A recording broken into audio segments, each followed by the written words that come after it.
So yesterday I made a video on the reflecting pool, specifically the very weird and mysterious companies that have been tasked with renovating it.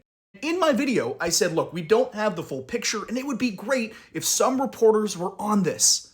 And wouldn't you know it, in the New York Times just released now the no-bid contract that is turning Washington's reflecting pool blue. But yeah, let's dive into this. So first of all, it is a $6.9 million no-bid contract. The Trump administration, in an effort to get around the bidding process, invoked an exemption meant for urgent situations. That was not the case here. Trump simply wanted it to be bluer prior to the 250th celebration in July. Expert Jessica Tillotman, who is actually one of my law professors at George Washington University Law School, said, look, the government cannot create its own urgency. The exception is just total BS. The company that was given this no-bid contract is called Atlantic Industrial Coatings, which is based in Virginia. The records show that they have never held a federal contract before.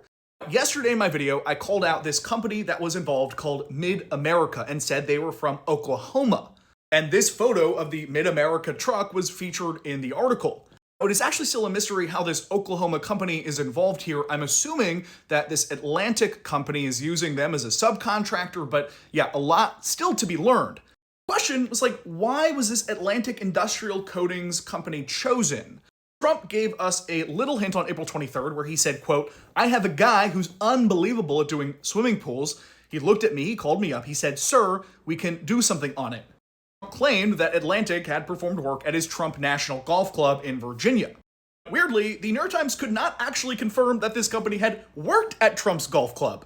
They contacted one of the company's owners who said, I can't discuss it. But maybe more importantly, Atlantic Industrial Coatings, like that Oklahoma company, has no expertise in painting swimming pools. As the Times says, the website shows it specializes in waterproofing pipes and roofs and, again, water storage tanks, but nothing about swimming pools or anything about Trump's golf clubs. If you try going to this Atlantic Industrial Coatings website right now, this is what you get. The website is down. Nevertheless, Atlantic Industrial Coatings is the company that has been given this nearly $7 million no-bid contract. So to recap, Trump hires his friend and skirts around federal rules to give him a no-bid contract. Company Atlantic Coatings has no experience working with anything like the reflecting pool or swimming pools at all, and are apparently now subcontracting with a group in Oklahoma. When I made that video yesterday, I had no idea the New York Times was going to come out with this today, but I'm glad they did, and frankly, though, there's still a lot more to be learned here. Just another corrupt, awful day in Donald Trump's America.